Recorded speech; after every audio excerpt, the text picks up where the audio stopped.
Hello and welcome back to Future You, the podcast brought to you by graduate careers experts Prospects. I'm your host, Emily Slade, and in this episode I chat to the University of Essex Online about their MSc in Psychology. My name is Dr Elle Boag and I'm the head of psychology at University of Essex Online. Perfect. So if you're able to tell us about the course. The course is wholly online and it is to an extent modular. So people can pick up modules at a time, but they have to be done in a chronological order. So with the Masters in Psychology program, which at some point we would aim to be accredited with the BPS, so we're going through that process at the moment. This is a minimum of a 2-year course and roughly covers a variety of psychological projects and topics. So it introduces people to psychology and research methods. It looks at development across the lifespan for humankind. It looks at critical social psychology, advanced research methods, because research methods underpin all of psychology, psychobiology and neuroscience, psychology skills and employability, and it all culminates in a year-long psychology research project, which is empirical. And primarily, we want people to use primary research where they're collecting their own data. But on certain occasions, this can be done secondarily, so using secondary sources, but there has to be an empirical element within it. This can be quantitative or qualitative, so you can look at statistics and numbers and do questionnaires. Alternatively, you could do interviews or focus groups. Or do something more qualitative and use different types of analyses. But all of these things you'll be introduced to, because there's no requirement to study psychology at master's degree to have a pre-master's, so to have a degree in psychology at all, which is why we start with principles of psychology and psychological methods and research methods, so that we can get everybody on the same sort of platform as to the history and the constructs within psychology itself. Yeah, fantastic. That's brilliant. So that leads nicely on to who would suit the course. Well, anybody really. I think that the people who would be more interested in it are those that have a personal professional interest in business psychology or psychology in particular. The course explores key psychological theories that can be applied to a real broad range of subject areas. This may be at work, it may be at home, it may be in your family life. Typically, people will use this to support their career prospects and or to go on to do further study. So people will learn how to increase efficiency, communication, understanding of how structurally we fit together as a society, family units, assess their own performance and communication, as well as effectively be able to motivate themselves and others. And throughout all of our programs, we have quite a strong focus on employability, and this will be supported in part, I suppose, by the research methods and statistics, because it helps you to build a portfolio of skills that are transferable across the workplace, across society, across all sorts of domains that will eventually and hopefully support further career development. Yeah, perfect. So speaking of, what are the career prospects following this course? Well, you can pretty much do anything. I know it sounds quite glib to say that, but psychology is the scientific, quasi-scientific study of humankind, human behavior, motivations. Why do we do what we do? Why do other people do what they do? Because we're all natural psychologists to a degree, and we want to know a little bit about ourselves or people that we love, or we want to understand why the world works the way that it works.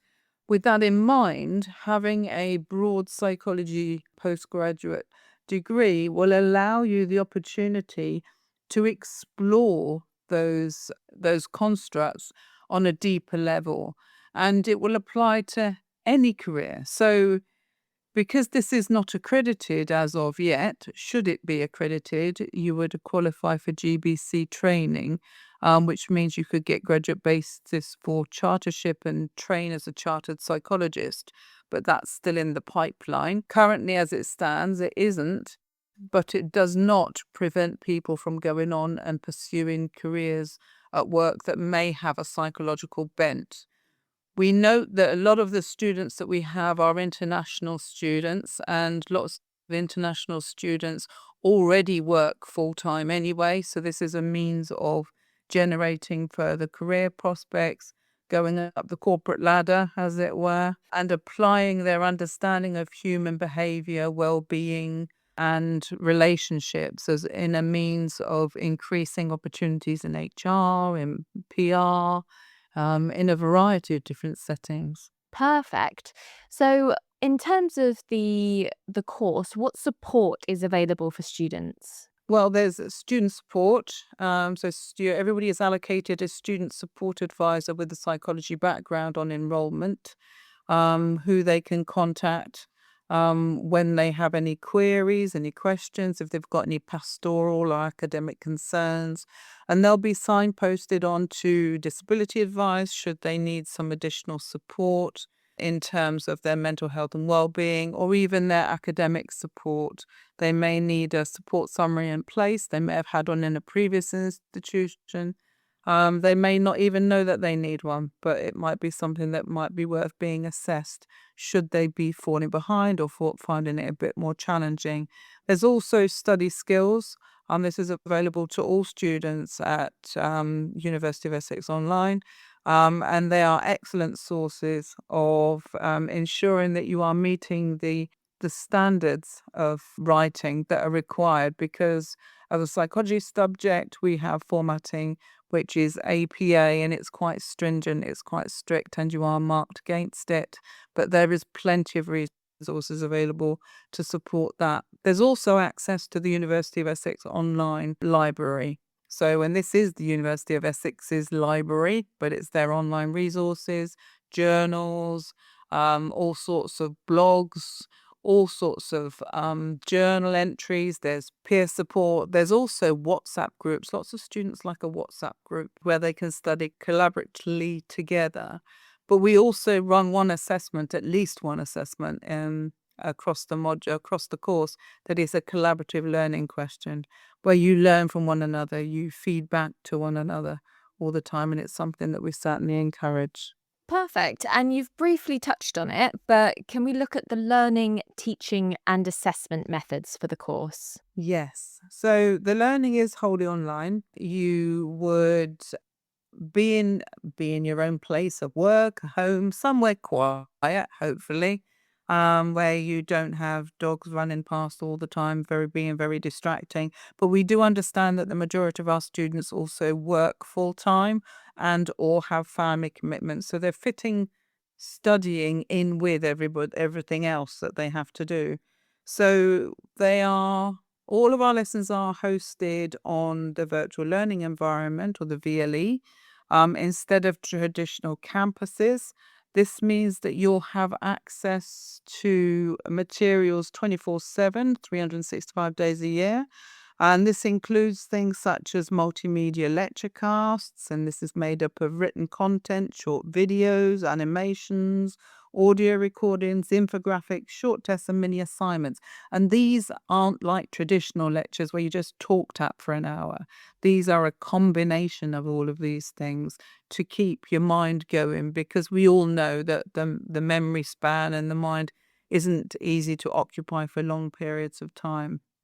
There's discussion forums for you to chat about your course with peers, live seminar sessions. There's question and answer sessions you could also have with your with your tutors on a one-to-one basis. It may be that they offer an hourly online question and answer session too. A comprehensive e-library, as I said, which includes textbooks and academic journals. There's support from academic staff and the support team. The assessments themselves, there's no proctored exams, there's no exams at all. It's 100% coursework. So everything will be done through a series of different types of assignment. So this can be engaging in discussion forums in modules, completing reflective journals, delivering online presentations, or by submitting longer pieces such as essays or research reports. Importantly, we're committed to providing frequent and transparent feedback in a number of ways. So one of the things that we focus on is ensuring that our assessment criteria are designed to be transparent and simple. Not simple in the way as, they're oversimplified, but they're easy to digest and understand. If any questions do arise, then students are always encouraged to talk to their tutors. The students will always be aware of current provisional grades right from the start of the program, so they know the grading criteria, they know what the minimum requirement is to meet each of those benchmarks. Students will be able to view marks clearly in their grade books whenever they log on to the learning platform. There's a 7-day turnaround for marking and feedback of assessed work, which is very quick. And there's regular contact with the student support team with whom you or the student can discuss any concerns as soon as they arise. And my advice to all students coming onto the course is if you do have a concern or you think you have a concern, just contact student support. They're always there to listen. As an online learning experience, there's a number of materials that will be available as well. So these are high quality, delivered via the VLE. On average, the learning experience will include 40% directed learning, which is including participation in tutor-led discussion and seminars, completing interactive exercises on the VLE and watching videos, lecturecasts. And in that time also includes the ability to book appointments with module tutors during their office hours, which will be found on the VLE. It'll be very clear on your module VLEs. Self-directed learning is 30% of the course. So this means undertaking wider research in the area of study to develop students' understanding of the subject area. And it's really important that this is engaged with, because the more you read, the more you know, the better you do. And then 30% is assessment. And this is time spent preparing and completing the assignments and activities that contribute towards the overall assessment grade. So typically, we suggest that a minimum of 15 to 20 hours per module per week is used for assessments and learning experience. Yeah, perfect. Thank you. Is there anything else that you'd like to mention about the course that we haven't covered? Yes. Firstly, the duration. So it's typically 2 years, but can be more, because it's modular and because we recognize that the student body aren't necessarily what one would consider be traditional at home studying full time.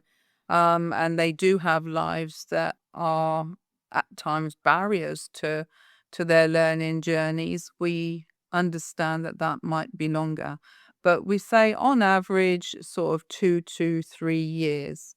And so this is a guide, and it is just a rough guide for how long it will take, but not to overstretch yourself. I think it may be shorter or longer depending on your speed of study and also on the options that are chosen during the module activity. The academic year is organised into modules, and there are 5 entry points per year. So it runs on a carousel system. You have also, if you should fail, you have another 2 opportunities to resubmit work at a capped grade. The academic staff are really core in this. Now, the tutors that we have are independently employed tutors, and they are experts in their field. So at all points, can be confident as a student enrolling on the MSc that you are being taught by somebody who is a subject specialist in that particular area and domain of psychology. So if you have questions, ask questions. These are often tutors who are researchers in the domain as well. So they may well talk about their own research. They may talk about the research more globally. I also encourage students to read research from their home countries, should they not be from the UK, and bring them to class for discussion, because we are very keen on ensuring that our courses have a global reach. There's also lots of information about the key members of staff on the University of Essex Online website. Finally, I'd like to say that the quality assurance of the course is first rate. I would say that because I'm head of department. But we follow QAA standards to the absolute letter. We follow benchmark statements for psychology to the letter. And we also, as much as we can, and certainly within the remit of not being an accredited course, we still follow BPS guidelines in terms of ethics, ethical procedures, research methods, and the core content that we deliver. Perfect. Brilliant. Thank you. If any prospective students have questions, can they reach out to you, or is there someone that they should contact? I would suggest in the first instance to contact the admissions team. If they have any specific questions about the MSc Psychology, perhaps they should reach out to the program team. They can send me an email at l.boag@kaplan.com, and I will signpost them to the most appropriate source of information if I can't answer any of their questions. Because all the information you need is on the website, and it's all very freely available, including the most up-to-date fees. There's also an alumni discount for those who have studied with us before or studied at the University of Essex. Brilliant. Thank you so much for your time today. Thanks again to Elle for their time. For more information on the course, you can check out the show notes below. If you enjoyed the episode, do feel free to leave us a review on Apple or Spotify. Thank you, as always, for listening, and good luck on your journey to future you.